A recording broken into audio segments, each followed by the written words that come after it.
Madame, Monsieur, bonsoir. Merci de nous prêter attention à la une de l'actualité. Le ministre des Affaires étrangères, Abdelkader Messahel, transmet un message du président de la République, Abdelaziz Bouteflika, au président malien, Ibrahim Boubacar Keïta, avec pour contenu la volonté de renforcer les relations bilatérales et la concertation sur les questions régionales. Les détails dans un instant. Tenue aujourd'hui de la 14e session de l'Assemblée générale du Réseau national des droits de l'homme à l'hôtel Horaci, en présence du ministre de la Justice, garde des Sceaux, Taïeb Louaha.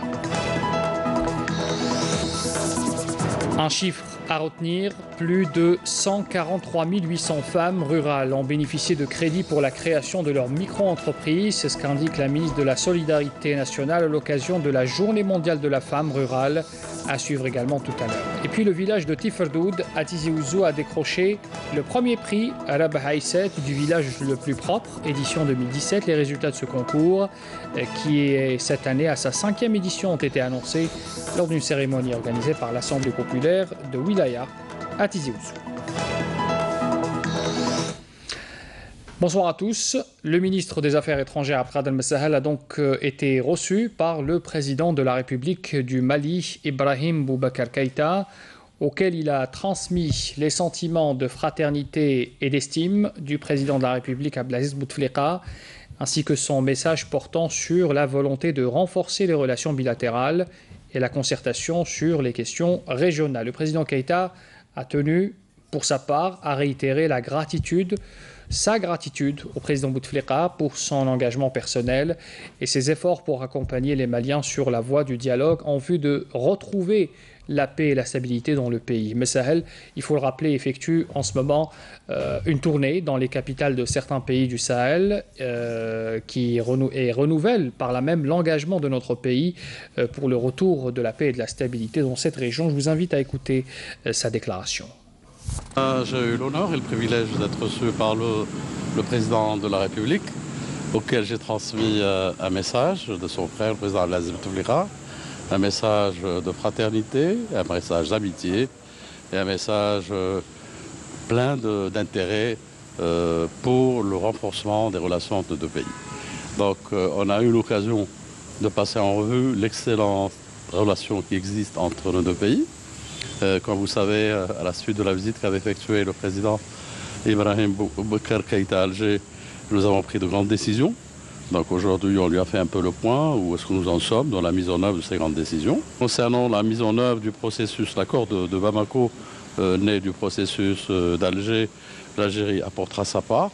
Donc sa part dans le rapprocher les vues, essayer de faire en sorte que les engagements pris de part et d'autre soient mis en œuvre. Et je crois qu'il y a une volonté. Et cette volonté, donc, il faut l'encourager pour que le processus, qui est appropriation par les Maliens du devenir de leur pays, et nous avons toujours souligné l'importance qu'il y a à respecter la souveraineté, l'intégrité territoriale du Mali. La discussion, comme toujours, a été extrêmement intéressante. Nous avons abordé la problématique de la sécurité dans la région.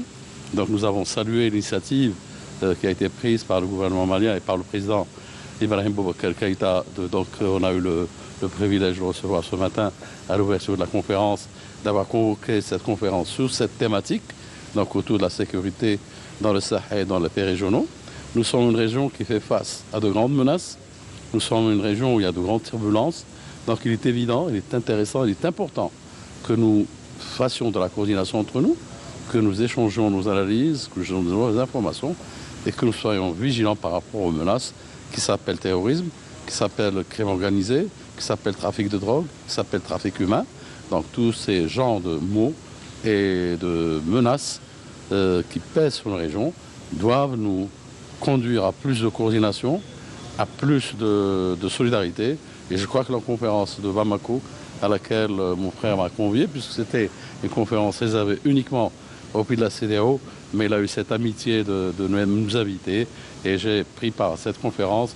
J'en tire, comment dirais-je, de bons résultats. Donc nous encourageons ce genre de réunion, ce genre de concertation entre nos pays. Voilà à peu près l'essentiel des discussions que j'ai eues avec le président. Il m'a chargé également de transmettre un message d'amitié et de fraternité à son frère, le président Abdelaziz Bouteflika. Et justement, le chef de la diplomatie algérienne avait pris part à cette conférence régionale sur la sécurité dans le Sahel et en Afrique de l'Ouest qui se tient dans la capitale malienne, Bamako. Le ministre des Affaires étrangères avait d'ailleurs réaffirmé l'engagement et la détermination de l'Algérie à poursuivre la coopération multiforme avec le Mali pour l'accompagner dans ses efforts visant à accélérer sa sortie de crise qu'il endure depuis quelques années déjà. Nakhla Lorbi.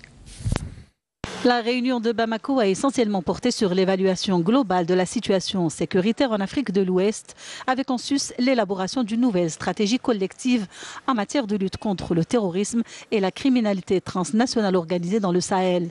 À cette occasion, le ministre des Affaires étrangères a présenté aux participants l'expérience algérienne, non sans rappeler qu'elle suscite aujourd'hui l'intérêt d'un grand nombre de pays. Il convient de rappeler que le résultat hautement positif enregistré par mon pays dans cette lutte constitue le centre d'intérêt d'un grand nombre de pays avec lesquels nous entretenons une coopération dense et mutuellement bénéfique et fait de l'Algérie l'un des 6 pays, les pays les plus sûrs dans le monde, comme le reconnaissent d'ailleurs de nombreux experts en la matière. L'Algérie est consciente que dorénavant, le règlement de la crise en Libye donnera de la visibilité à la stabilisation de toute la région et permettrait d'appréhender efficacement la lutte contre le terrorisme et ses connexions en raison des liens avérés entre les groupes terroristes en Libye et le prolongement dans la sous-région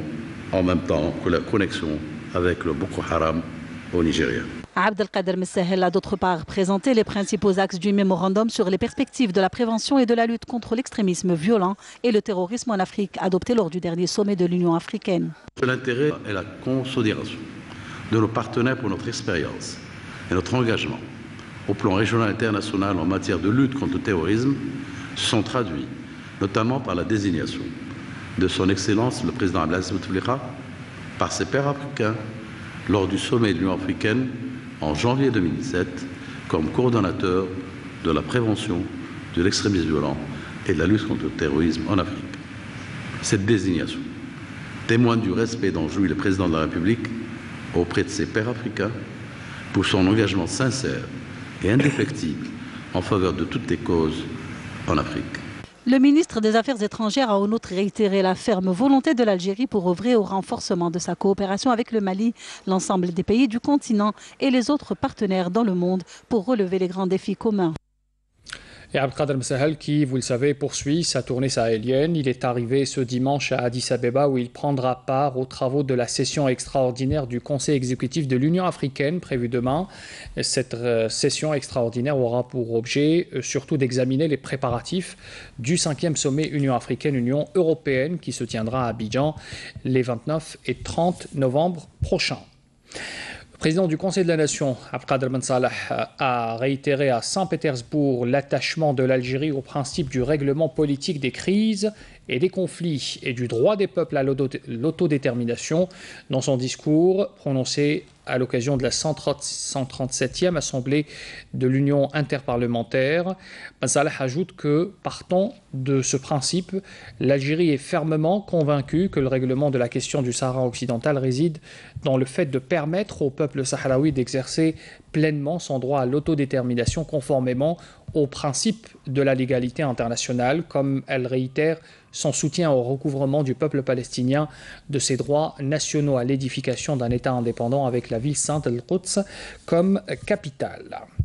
Revenons à Alger pour vous parler de cette tenue aujourd'hui de la 14e session de l'Assemblée générale du réseau national des droits de l'homme à l'hôtel Horaci. Cette réunion s'est faite en présence du ministre de la Justice, garde des Sceaux, Tayeb Louh. Tayeb Louh qui a d'ailleurs affirmé ce dimanche même que l'Algérie a intégré dans sa législation les dispositions des chartes et traités internationaux relatifs aux droits de l'homme et à la préservation contre toute forme de criminalité, selon ses dires. On fait le point avec Amélie Sélétira.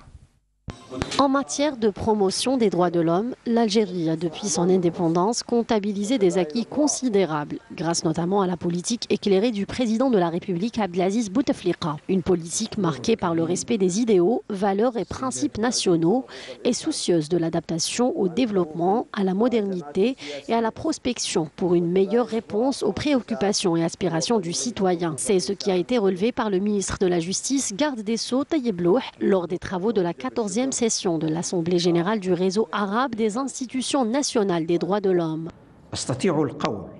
إن كل ما أنجز أو تم تدعيمه بفضل المراجعة الأخيرة للدستور. La dernière révision constitutionnelle dans le cadre de laquelle se dérouleront les prochaines élections locales a permis d'élargir la participation des citoyens, non seulement dans le choix de leurs représentants, mais également dans la prise en charge directe de leurs préoccupations quotidiennes et des questions de développement local. Cette révision vient consacrer le processus démocratique et de nouveaux principes à même de consolider l'état de droit et mieux définir le principe de la séparation des pouvoirs, de l'indépendance de la justice, de la protection juridique et du contrôle de l'action des pouvoirs publics. La liberté, la justice, la dignité et autres valeurs fondamentales ne se concrétisent pas seulement par des contenus politiques, de même que les droits économiques ne peuvent exister sans fondement démocratique. C'est ainsi pourquoi l'Algérie s'attelle dans ses programmes de réforme à garantir tous ces droits dans le cadre de la stratégie de promotion des droits de l'homme. Le gouvernement examinera bientôt un projet de loi relatif à la protection des données personnelles en parachèvement de l'arsenal législatif national dans ce domaine. Un projet de loi qui vise à garantir la non-utilisation des données personnelles à d'autres fins et à définir les principes à respecter lors du traitement et de la conservation de ces données. Le ministre de la Culture, Asdi Mehoubi, adresse un message de condoléances suite à la disparition de l'architecte français André Ravreau. André Ravreau qui est décédé, pour rappel, jeudi dernier à l'âge de 98 ans. C'était un grand amoureux de la vallée du Mzab et du désert algérien qu'il découvre en 1949 alors qu'il est encore étudiant en architecture à l'école des Beaux-Arts de Paris, où il fonde d'ailleurs en 1959 son atelier du désert. Il était l'initiateur de la création de l'Office de préservation de la vallée du Mzab. C'est à Gardaya d'ailleurs qu'il s'initie à l'architecture ibadite et l'enseigne même à plusieurs générations. Et puis, c'est en reconnaissance à ses travaux que l'architecte André Ravreau a été élevé en 2012 déjà au rang de l'Achir de l'Ordre du Mérite National. Aujourd'hui, avec sa disparition, c'est aussi un grand ami de l'Algérie que l'Algérie vient de perdre, soucieux pour la sauvegarde de son patrimoine et la préservation également de sa culture. On reste avec, dans ce domaine de la culture et du tourisme, pour vous parler de cette déclaration du ministre du Tourisme et de l'Artisanat Hassan Melmouri. Il a mis en avant ce dimanche à Alger la nécessité de renforcer la coopération entre l'Algérie et le Niger dans le domaine du tourisme et de l'artisanat, à travers notamment l'échange d'expériences en matière de formation, de recyclage et de commercialisation des produits. C'est une déclaration faite au terme de l'installation avec le ministre nigérien du Tourisme et de l'Artisanat, Ahmed Boto, de commission mixte de suivi des accords de tourisme et d'artisanat conclus entre les deux pays. Revenons sur ce chiffre. Plus de 143 800 femmes rurales ont bénéficié de crédits pour la création de leur micro-entreprise dans le cadre de l'Agence nationale de gestion du microcrédit, cette agence qui dépend du ministère de la Solidarité nationale. C'est un chiffre qui a été établi donc durant la période allant de 2012 à 2017, selon des données fournies par la ministre de la Solidarité nationale, de la Famille et de la Condition de la Femme, Rania Dalia, précision de la ministre qui a coprésidé avec le ministre de l'Agriculture, du Développement rural et de la pêche, Abdelkader Bouazghi, cette rencontre que vous avez vue donc sur ces images, une rencontre consacrée à l'occasion de la Journée mondiale de la femme rurale. Je vous invite à écouter les déclarations des deux ministres. Parler de l'activité économique de la femme rurale nous mène forcément à parler de la sécurité alimentaire, puisqu'elle représente le pilier sur lequel s'appuie l'activité de l'industrie de transformation alimentaire, l'élevage et l'artisanat. Une activité économique rendue possible grâce aux entreprises créées avec le mécanisme de l'Agence nationale de gestion des microcrédits, l'ANGEM, qui dispense aussi des formations au profit des femmes tout en les finançant. On dénombre quelques 800 000 bénéficiaires du programme de l'ANGEM. Dans ce contexte précis, la femme rurale a bénéficié de cycles de formation qui lui ont permis de créer leur propre entreprise. Donc parmi les 60 200 projets agricoles, 35% ont été rendus possibles grâce aux femmes rurales, soit 20 972 projets. En plus de tout cela, il a été formé des cadres du secteur, dont 200 guides et conseillères agricoles, au niveau des différents services, et ce dans le cadre du renforcement des capacités de nos ressources humaines. Et pour parler justement de cette journée mondiale de la femme rurale, nous allons à Béchar découvrir le portrait de cette agricultrice qui a cumulé 30 années de métier.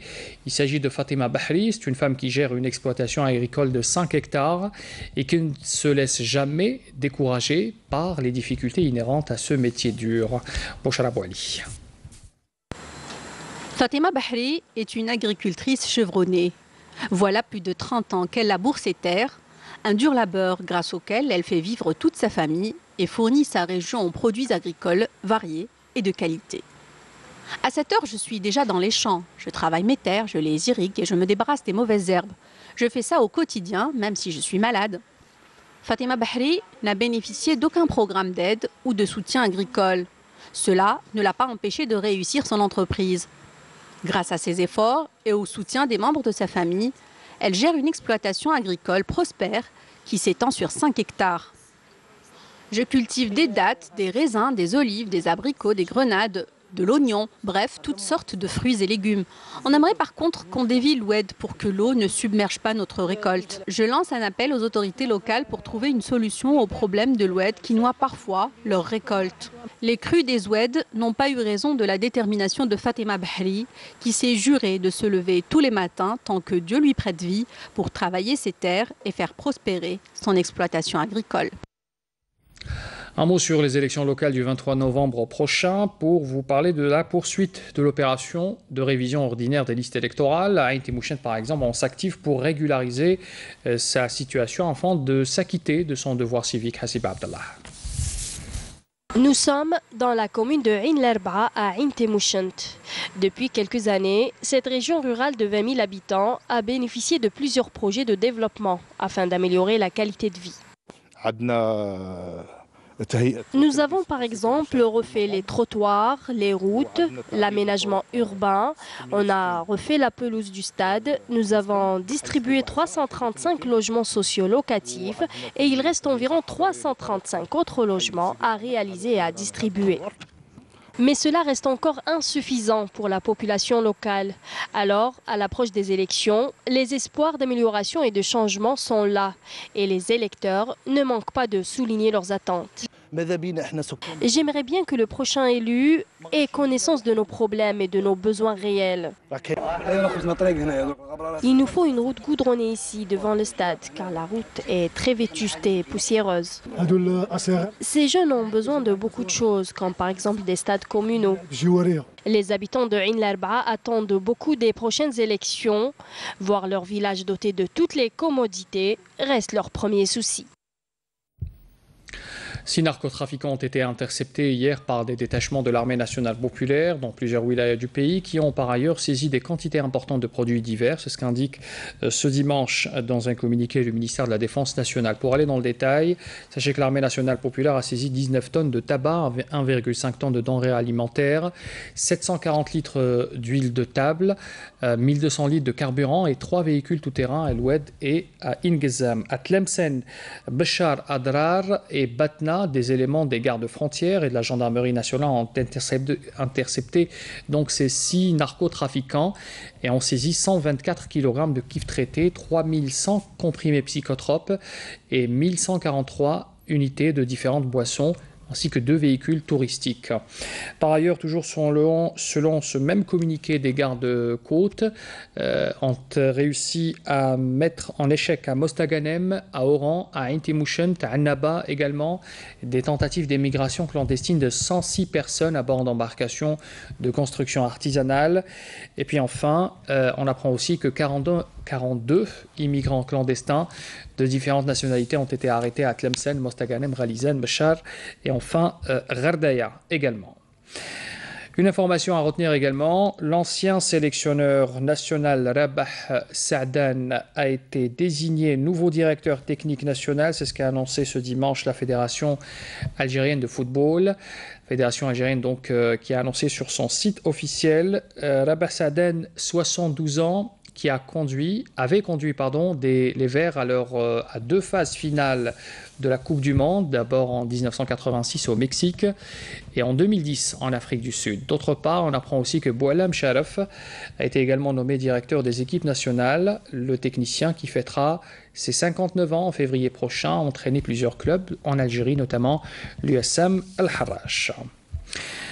C'est un village qui a été donc primé pour son image et son statut de village le plus propre. Le village de Tiferdoud à Tizi Ouzou a décroché le premier prix du concours la Baïset. C'est pour le village le plus propre donc pour l'édition de cette année. Les résultats de ce concours qui est à cette année, à sa 5e édition, ont été annoncés lors de cette cérémonie organisée par l'Assemblée populaire Wilaya, l'initiatrice de cette compétition écologique à la Maison de la Culture. Mouloud Maamri en présence des représentants de 78 villages qui ont participé, ainsi que des autorités locales également présentes. Tiferdoud, dans la commune de Abi Youssef, à quelques 45 km au sud-est de Tizi Ouzou, voici une carte postale de ce village, donc primé pour être le village le plus propre. On voit cela avec Abdelmajid Barassi. Perché à près de 1200 mètres d'altitude du côté de Aïd el-Hammam, à quelques 45 km de Tizi Ouzou, le chef-lieu de Wilaya, le village de Tiferdoud éblouit ses visiteurs par sa beauté, son charme et bien sûr sa propreté. C'est un véritable exemple pour d'autres contrées du pays. Et pour arriver là, beaucoup a été fait par les villageois depuis déjà quelques années. Tout cela pour rendre la vie agréable dans le village et où il fait réellement bon vivre. Grâce aux citoyens du village, c'est tout le monde. C'est 1500. 1500. Alors, même les immigrés, les Algériens, c'est grâce à la solidité bougalana. Beaucoup de solidarité. Et c'est un peu l'union qui fait la force. L'union qui fait la force. En ce qui concerne notre village, depuis longtemps, donc, les anciens ont l'habitude de travailler ensemble, de régler Ils ont tracé la voie en quelque sorte. Donc on n'est pas parti du vide. Donc on a trouvé déjà une structure sociale assez bien organisée, assez bien efficace. L'autre élément aussi, c'est qu'on a remarqué ces dernières années, il y a un dépeuplement du village. Donc il y a l'exode rural parce qu'il y a la morosité sur le plan social, culturel, sportif. Il n'y a pas d'équipement, il n'y a pas de loisirs. Donc les jeunes ne trouvent pas d'espace d'épanouissement, d'expression. Donc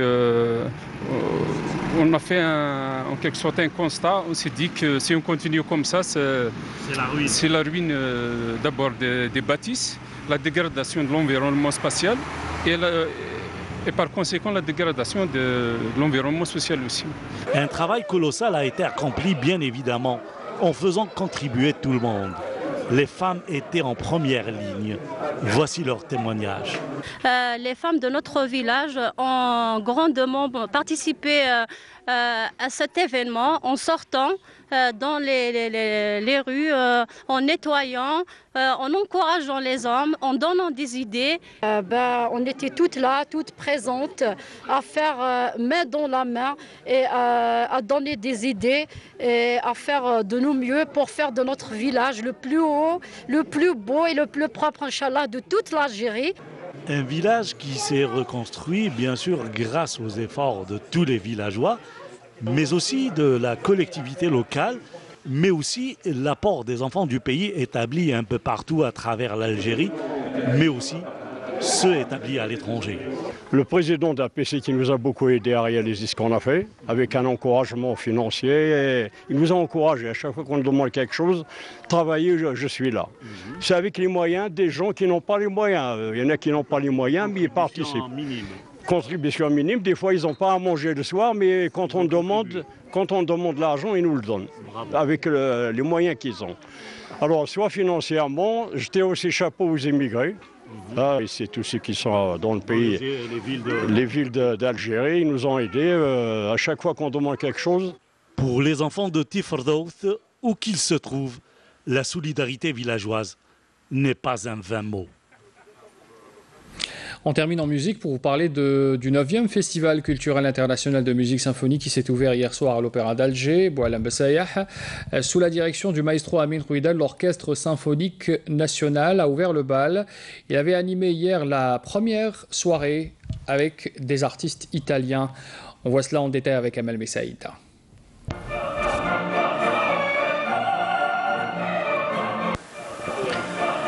Le désormais orchestre de l'Opéra d'Alger, soutenu par une vingtaine d'instrumentistes et chanteurs lyriques italiens, ont choisi la Traviata de son compositeur Giuseppe Verdi pour inaugurer le 9e Festival culturel international de musique symphonique.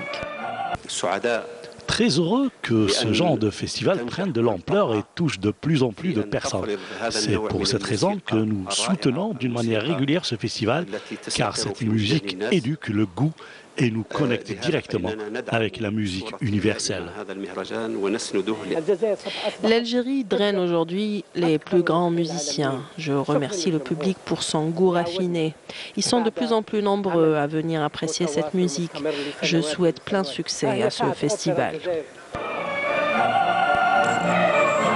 Par ailleurs, et dans une fusion musicale, les membres des deux formations algériennes et italiennes, l'Italie invitée d'honneur de cette édition, les deux formations donc ont accordé leur violon pour exécuter l'œuvre Poème symphonique en hommage à son auteur, compositeur et arrangeur, l'Algérien Rachid Saouli, disparu en septembre dernier.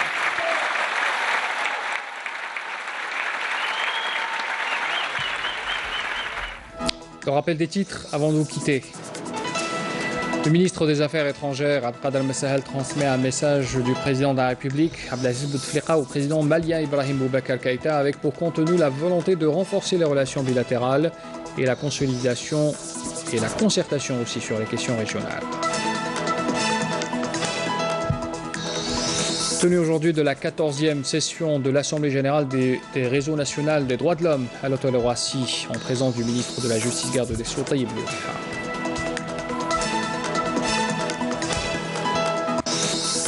Plus de 143 800 femmes rurales ont bénéficié de crédits pour la création de leur micro-entreprise. C'est un chiffre indiqué par la ministre de la Solidarité nationale à l'occasion de la Journée mondiale de la femme rurale.